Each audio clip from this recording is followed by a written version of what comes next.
तुमसे मिलके दिल का है जो हाल क्या कहे, हो गया है कैसा ये कमाल क्या कहे। तुमसे मिलके दिल का है जो हाल क्या कहे, हो गया है कैसा ये कमाल क्या कहे। दिल तो है एक राही जाना, दिल की तुम मंजिल हो। दिल तो है एक कश्ती जाना, जिसकी तुम साहिल हो। दिल न फिर कुछ मांगे जाना, तुम अगर साहिल हो। तुमसे मिलके दिल का है जो हाल क्या कहे, हो गया है कैसा ये कमाल क्या कहे। Hello friends, this is Vijay Rajpushp and welcome to learner eyes by BRP. आइए सीडीपी के तहत एक और छोटा सा चैप्टर देखते हैं, Kohlberg theory of moral development. Kohlberg के नैतिक विकास का सिद्धांत। सबसे पहले हम लोग यहाँ पे समझेंगे कि नैतिक होता क्या है, व्हाट इज मोरल। तो ध्यान दीजिएगा आप, नैतिक या मोरल का अर्थ होता है जो आप सही और गलत के बीच के अंतर को समझ सके। क्या सही है क्या गलत है, वो आपकी नैतिकता है, मोरालिटी है, नैतिक है। नैतिक होता क्या है, तो नैतिक का अर्थ होता है कि समाज के द्वारा बनाए गए मानदंडों या मापदंडों पर सही उतरना ही कहलाता है नैतिकता।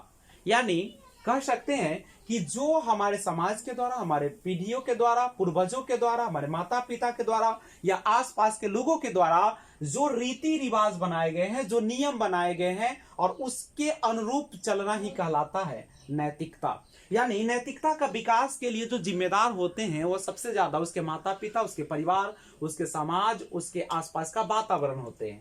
यानी अगर चाहते हैं कि बच्चे का मोरल डेवलपमेंट, नैतिक विकास, सही और गलत को समझे, वो एक सही रास्ते पर चल सके, तो उसके लिए उसे एक सही वातावरण की जरूरत होती है। आप जिस समाज में रहते हैं आपका बिहेव ही बता देता है। यानी आप किस तरीके से बोलते हैं, किस तरीके से बातें करते हैं, किस तरीके से इज्जत प्रदान करते हैं, यही आपका समाज का प्रतिनिधित्व करता है। यानी आप जिस वातावरण से आते हैं, जिस माहौल से आते हैं, जिस समाज से आते हैं, आपके व्यवहार में उसी प्रकार के परिवर्तन दिखाई देता है। तो आइए हम लोग देखते हैं उसके बाद जनरली जो हमारे नैतिक विकास का सिद्धांत जो दिया था कोहलबर्ग ने, तो कोहलबर्ग ने क्या किया कि नैतिक विकास के सिद्धांत को 3 स्तरों में बांटा और प्रत्येक स्तर को उन्होंने दो दो यानी टोटल 6 अवस्था उन्होंने दिया। याद रखिएगा, स्तर की अगर बात करेगा तो 3 दीजिएगा और अवस्था की बात करेगा तो 6 दीजिएगा। यानी लेवल 3 है और स्टेजेस जो है 6 है। और काफी इंपॉर्टेंट है, बच्चे समाज में किस प्रकार का बिहेव करता है, किस प्रकार का चेंजिंग आता है, वह उन्होंने 3 स्तर के माध्यम से बताया। तो पहला है पूर्व परंपरागत अवस्था, प्री कन्वेंशनल स्टेज, जो कि 4 से 10 वर्ष होती है। उसके बाद आते हैं परंपरागत अवस्था, कन्वेंशनल, जिस 10 से 13 वर्ष होती है। और उसके बाद उत्तर परंपरागत अवस्था, पोस्ट कन्वेंशनल, जो 13 से लेकर 18 वर्ष की अवस्था होती है। नैतिक विकास के बारे में अभी तक आपने देखा कि समाज निर्धारित नियमों के अनुसार चलना ही नैतिकता माना जाता है। उचित या अनुचित व्यवहारों को देखकर उसी के अनुरूप किए गए आचरण की क्षमता को नैतिक विकास माना जाता है। नैतिक विकास की अवस्थाएं की बात करें अगर हम, स्टेज ऑफ मोरल डेवलपमेंट, तो आपने देखा कि कोहलबर्ग ने नैतिक विकास की कुल 6 अवस्थाओं का वर्णन किया है, लेकिन इन्होंने दो दो अवस्थाओं को एक साथ रखकर उनके 3 स्तर बना दे, जो कि ये 3 स्तर निम्न प्रकार है जो आपने देखा। पूर्व परंपरागत अवस्था, प्री कन्वेंशनल, जो कि 4 से 10 वर्ष था। दूसरा परंपरागत अवस्था जिसे कन्वेंशनल, जो 10 से 13 वर्ष था। और उसके बाद देखा आपने तीसरा अवस्था उत्तर परंपरागत अवस्था, उत्तर परंपरागत अवस्था, पोस्ट कन्वेंशनल, जो कि 13 से लेके 18 वर्ष तक की ये उम्र थी।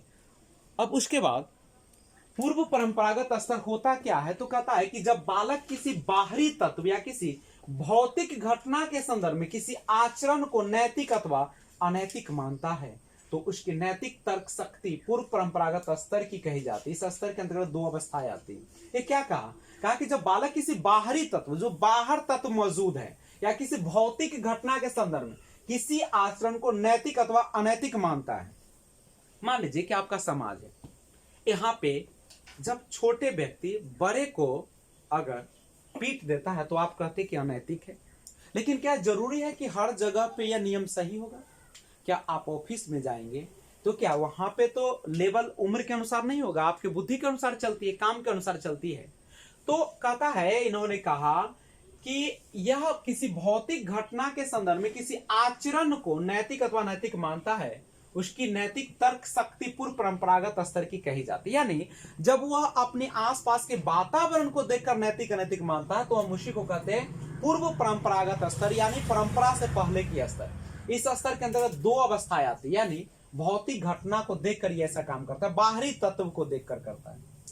पहला है इसमें जो अवस्थाएं आती है आज्ञा एवं दंड की अवस्था, stage of order and punishment. दूसरा अहंकार की अवस्था, स्टेज ऑफ ईगो। दूसरा जो होता है लेवल स्तर, परंपरागत स्तर, कन्वेंशनल स्टेज। इसमें भी दो अवस्थाएं होती हैं। पहला प्रशंसा की अवस्था, स्टेज ऑफ एप्रिसिएशन। दूसरा सामाजिक व्यवस्था के प्रति सम्मान की अवस्था, stage of respect for social system. And तीसरा जो उसका स्तर है, लेवल है, उत्तर परंपरागत अवस्था, पोस्ट कन्वेंशनल स्टेज।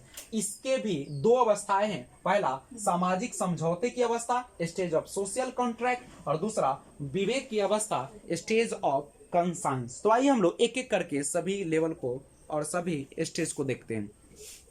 तो पहला जो आप देख रहे हैं प्री कन्वेंशनल, यानी पूर्व परंपरागत स्तर, जिसमें आपने देखा कि जब बालक किसी बाहरी तत्व या किसी भौतिक घटना के संदर्भ में किसी आचरण को नैतिक अथवा अनैतिक मानता तो उसकी नैतिक तर्क शक्ति प्री कन्वेंशनल या पूर्व परंपरागत स्तर की मानी जाती है। इस स्तर के अंदर दो अवस्थाएं हैं, जिसमें पहला था आज्ञा एवं दंड की अवस्था, दूसरा अहंकार की अवस्था।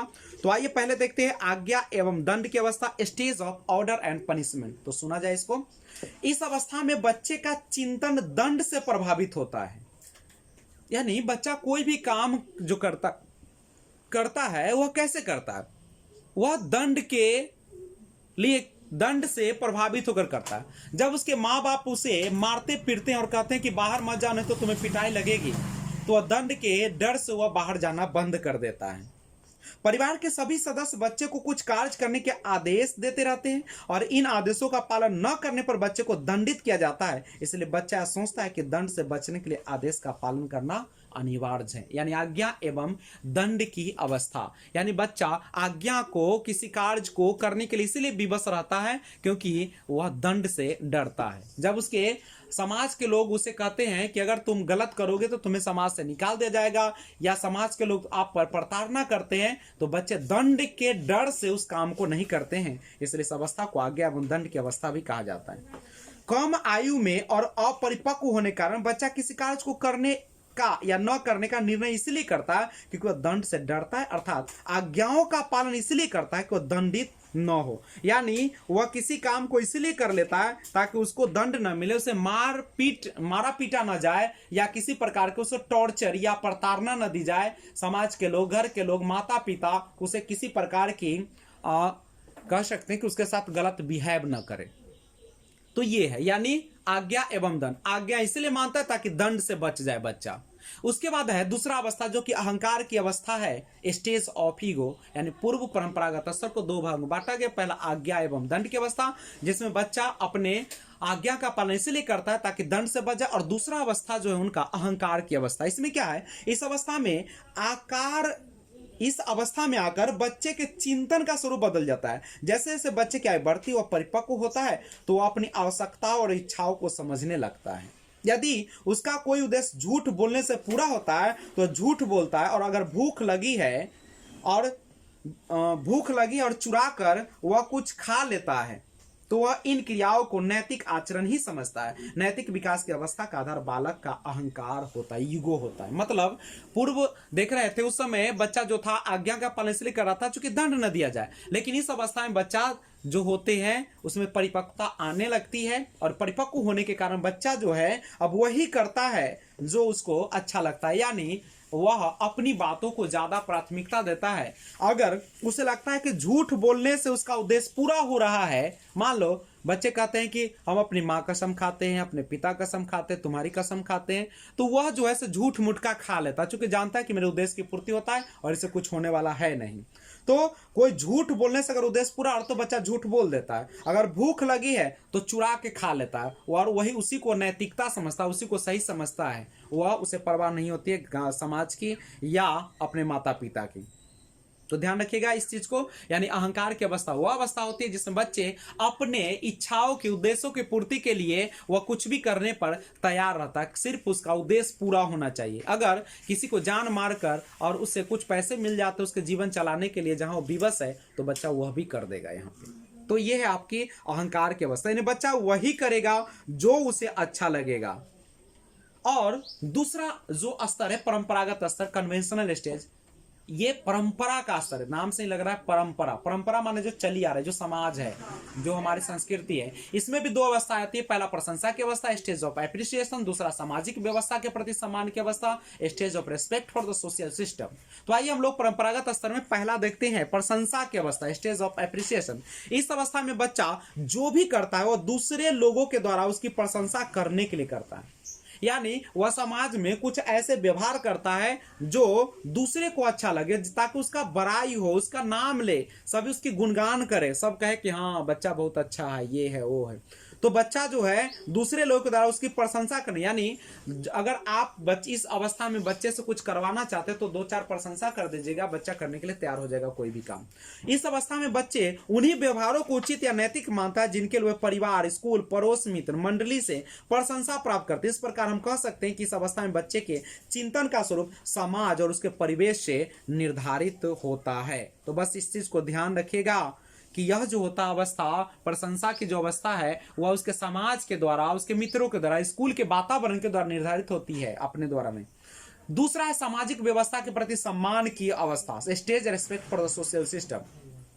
कोहलबर्ग के अनुसार समाज के ज्यादातर सदस्य नैतिक विकास की इस अवस्था तक पहुंच जाते हैं, और इस अवस्था में प्रवेश से पहले बालक समाज को केवल इसलिए महत्वपूर्ण मानता है कि वह उसकी प्रशंसा करता है। अब वह समाज को स्वयं एक लक्ष्य मानने लगता है, और इस अवस्था में पहुंचकर स्वयं समझने लगता है कि सामाजिक नियमों के विरुद्ध प्रत्येक कार्य अनैतिक है। और याद रखिए बहुत इंपॉर्टेंट है, परंपरागत स्तर का जो दूसरी अवस्था है, सामाजिक व्यवस्था के प्रति सम्मान की अवस्था, यह एक ऐसी अवस्था है जिसमें बच्चा सामाजिक नियमों के विरुद्ध प्रत्येक कार्य अनैतिक मानता है। यानी समाज में जो चले आ रहे हैं परंपरा, नीति, रीति रिवाज या जो कुछ भी है, नियम कानून है, उसके प्रति सम्मान दिखाता है, वो उसी के जैसा करना चाहता है। और जब उसी के जैसा किया जाता है तो कहते हैं कि वह जो है बच्चा नैतिक है, यानी उसे नैतिक मानता है। और विरुद्ध कार्य करिएगा तो उसको क्या माना जाता है?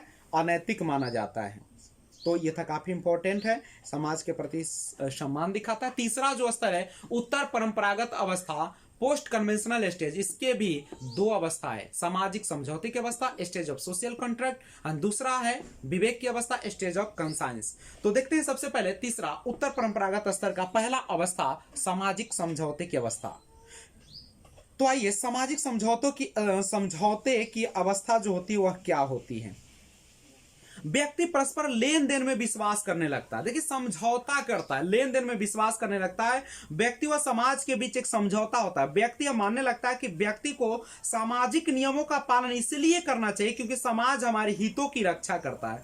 वो हमारा दायित्व बनता है, तो हमारा दायित्व बनता है कि हम समाज के नियमों का पालन करें। अगर व्यक्ति सामाजिक नियमों का पालन नहीं करता तो व्यक्ति और समाज के बीच का समझौता टूट जाता है। यानी बच्चा जो होता है समाज के साथ इसलिए समझौता कर लेता है, इसी चीज कारण से उस बातों को मानने लगता है ताकि समाज से भी उसका कुछ फायदा हो रहा होता है। अतः अपने नियमों, परंपराओं, कानूनों के द्वारा समाज व्यक्ति को स्वतंत्रता, अधिकार और सुरक्षा देता है। अतः ऐसे नियमों का उल्लंघन अनैतिक माना जाता है।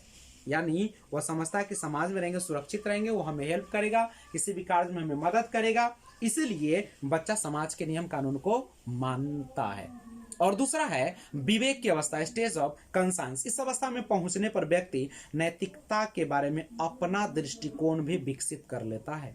व्यक्ति में विवेक पैदा हो जाता है। व्यक्ति के अच्छे बुरे, उचित अनुचित आदि विषय पर स्वयं के व्यक्तिगत विचार विकसित हो जाते हैं। अब बच्चा समाज के नियम के अनुसार अपने घर परिवार के सभी नियमों को तोड़कर अब वही करता है बच्चा जो उसे क्या लगता है, अच्छा लगता है और जो उचित समझता है।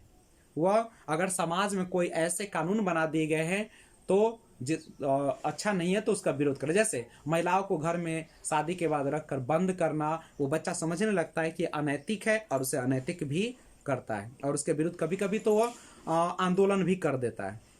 व्यक्ति के नैतिक विकास का एकमात्र आधार विवेक ही बन जाता है। अब इस अवस्था में व्यक्ति नियमों का पालन स्वयं के दृष्टिकोण से प्रेरित होकर करने लगता है। अब वह समाज के रीति रिवाज, धार्मिक अवसर जो भी होते हैं सबको तोड़कर वह वही करता है जो उसका विवेक कहता है। इस अवस्था में व्यक्ति अब नियमों की वैधता को भी चुनौती देने लगता है, क्योंकि वह नियम उसके विवेक से मेल नहीं खाते। अब व्यक्ति के लिए वही आचरण नैतिक होगा जो उसके स्वयं के विवेक का समर्थन करता है।